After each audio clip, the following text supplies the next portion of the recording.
Hello નમસ્કાર વિદ્યાર્થી મિત્રો, વેદ ડિજિટલ એજ્યુકેશનમાં આપનું હાર્દિક સ્વાગત છે।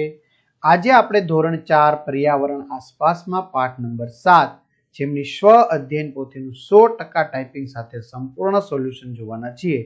તો ખાસ વિદ્યાર્થી મિત્રો, ચેનલમાં નવા હોય તો ચેનલ સબસ્ક્રાઇબ કરો, બાજુમાં બેલ આઇકનને પ્રેસ કરો જેથી તમને અવનવા વિડીયોની માહિતી નોટિફિકેશન મળી શકે। વિડીયો લાઈક કરો, તમારા મિત્રો દોસ્તોને શેર કરો। ચેપ્ટર 7 રિયાની ટ્રેન મોડી પડી। પ્રશ્ન 1, આપેલા વિકલ્પોમાંથી સાચો વિકલ્પ શોધીને લખો। તો પહેલું, પ્લેટફોર્મ ટિકિટ ક્યાં લેવાની જરૂર પડે છે? તો બી, રેલવે સ્ટેશન। બંસી સુરતથી સવારે 7:30 કલાકે ટ્રેનમાં બેસે છે અને અમદાવાદ 13 કલાકને 30 મિનિટે પહોંચે છે, તો બંસીએ કેટલા કલાક ગાડીમાં મુસાફરી કરી? તો 6 કલાક। વિદ્યાર્થી મિત્રો, તમારે ધોરણ 4 ના સરસ મજાના પ્રશ્નો જવાબ સહિત પાઠની સમજૂતી જોતી હોય કે પછી આવા વિડીયો જોતા હોય તો આપણી વેદ ડિજિટલ એજ્યુકેશન નામની એપ્લિકેશન અત્યારે જ ડાઉનલોડ કરો, જેમાં 3 થી 12 ધોરણના દરેક વિષયના વિડીયો લેક્ચર, સ્વાધ્યાય અભ્યાસની સમજૂતીના વિડીયો, પરીક્ષા માટે ઉપયોગી મટીરીયલ, પરીક્ષાના જુદા જુદા જિલ્લાના પેપરો, સ્વાધ્યાયન પોથી, પ્રોજેક્ટ પ્રવૃત્તિ બુક, આ બધું જ ગૂગલ પ્લે સ્ટોર કે જ્યાંથી ગેમ ડાઉનલોડ કરો ત્યાં જઈને વેદ ડિજિટલ એજ્યુકેશન નામની એપ્લિકેશન ડાઉનલોડ કરવાની। લાખો વિદ્યાર્થી મિત્રોએ ડાઉનલોડ કરેલી છે, તો તમે બી ડાઉનલોડ કરી શકો। ઓપન કરશો, જો ન ખ્યાલ આવે તો કોઈ ભણેલ ગણેલ વ્યક્તિની મદદ લો।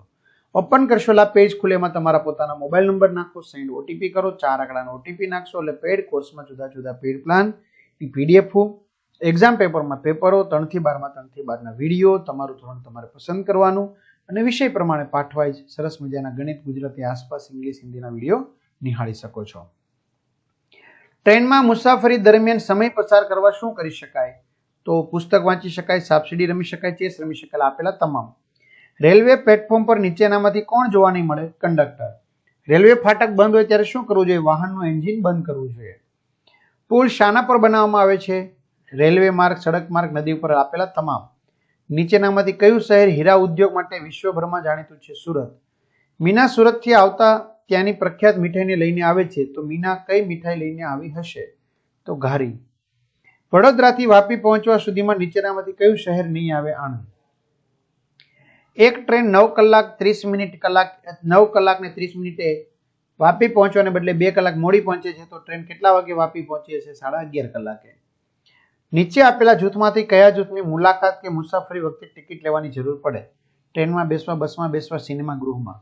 ટ્રેનમાં ટિકિટ ચેકર શું કાર્ય કરે છે? ટિકિટ ચકાસવાનું, ટિકિટ છે કે નહીં તે જોવાનું, મુસાફર ટિકિટ પ્રમાણે યોગ્ય જગ્યાએ બેઠા છે કે તે નહીં, આપેલા તમામ। ખોટો શબ્દ ચેકી નાખો। સુરતની સૂતર ફેણી પ્રખ્યાત છે। ટિકિટ ચેકર ટિકિટ તપાસવાનું કાર્ય કરે છે। વિશ્વામિત્રી નદી વડોદરા પાસે આવેલી છે। રેલવે માર્ગ પર ટ્રેન આવવાની હોય ત્યારે ફાટક બંધ રાખવામાં આવે છે। ટ્રેનના ડબ્બામાં બાથરૂમની સગવડ હોય છે। જોડકા જોડો। ઘારી ક્યાંની પ્રખ્યાત છે?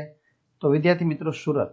ગાંઠિયા ભાવનગર, પેંડા રાજકોટ, દેવડા પાટણ, લીલો ચેવડો વડોદરા। પ્રશ્ન 4, નીચેના પ્રશ્નોના જવાબ આપો। રેલવે પ્લેટફોર્મ પર કઈ કઈ સગવડો હોય છે? તો રેલવે પ્લેટફોર્મ પર ટિકિટ બારી, ટિકિટ ચેકરની રૂમ, પ્રતીક્ષા ખંડ, પાર્સલ રૂમ, ટોયલેટ, બાથરૂમ, પીવાના પાણીની સુવિધા, ચા નાસ્તાની કેન્ટીન જેવી સગવડ હોય છે। ટિકિટ ચેકર શું કાર્ય કરે છે? તો ટિકિટ ચેકર ટિકિટ ચકાસવાનું, ટિકિટ છે કે નહીં તે જોવું અને મુસાફર ટિકિટ પ્રમાણે યોગ્ય જગ્યાએ બેઠા છે કે નહીં તે જોવાનું કાર્ય કરે છે। રેલવે માર્ગમાં ફાટક કેમ રાખવામાં આવે છે? તો જ્યારે ટ્રેન આવે છે ત્યારે ફાટક બંધ કરીને વાહન ચાલકો અને પગપાળા ચાલતા લોકોને રસ્તા પાર કરવાથી રોકવામાં આવે છે, જેથી અકસ્માત અટકાવી શકાય। પુલ ક્યાં ક્યાં બાંધવામાં આવે છે? પુલ નદી, ખીણ, રેલવે લાઇન અથવા રસ્તા ઉપર બાંધવામાં આવે છે, જેથી વાહન વ્યવહાર નિરંતર ચાલતો રહે। અમદાવાદથી સુરત વચ્ચે કઈ કઈ નદીઓ આવે છે? સાબરમતી, મહી, તાપી, વિશ્વામિત્ર, નર્મદા વગેરે નદીઓ આવે છે। પ્રશ્ન 5, વર્ગીકરણ કરો। એક વિકલ્પ એકથી વધુ જગ્યાએ પણ આવી શકે। રેલવે સ્ટેશન, કુલી, ticket checker, station master, ticket બારી, પ્લેટફોર્મ ટિકિટ, સફાઈ કામદાર, શૌચાલય, train. Bus station, parcel room, સડક માર્ગ, કંડક્ટર, ટિકિટ બારી, સફાઈ કામદાર, શૌચાલય, બસ ટિકિટ ચેકર। વિમાન મથક, parcel room, pilot, ticket checker, runway, air hostess, ticket બારી, સફાઈ કામદાર, શૌચાલય, વિમાન। અહીંયા પણ વિદ્યાર્થી મિત્રો તમે પાર્સલ રૂમ લખી શકો છો। આગળ નીચે આપેલી ટિકિટનો અભ્યાસ કરી પ્રશ્નોના જવાબ લખો। જીએસઆરટીસી, તો મુસાફરી ક્યાંથી ક્યાં સુધી કરેલી છે? વસઈથી ગાંધીનગર। મુસાફરી કઈ તારીખે છે? 11/10/2024। ટિકિટ નંબર શું છે? 24, 30, 95. કેટલા કિલોમીટરની મુસાફરી છે? 116 કિલોમીટર. મુસાફરીમાં કેટલા વ્યક્તિઓ છે? તો કે 3 વ્યક્તિઓ. મુસાફરી પેટે કેટલી રકમ ચૂકવેલ છે? 222 રૂપિયા. ટિકિટ વાહન કયા ડેપાનું છે? ઈડર ડેપો. તો આ રીતે વિદ્યાર્થી મિત્રો સરસ મજાનું સોલ્યુશન થયું. તો તમારા મિત્રો દોસ્તોને જાણ કરો. ચેનલમાં હોય ચેનલ સબસ્ક્રાઇબ કરો, વિડીયો લાઈક કરો, ચોક્કસથી કમેન્ટ કરશો. તો અહીંયા સુધી આપણે રાખીએ. તો જોઈએ અહીંયા સુધી. અસ્તુ. જય હિન્દ, જય ભારત.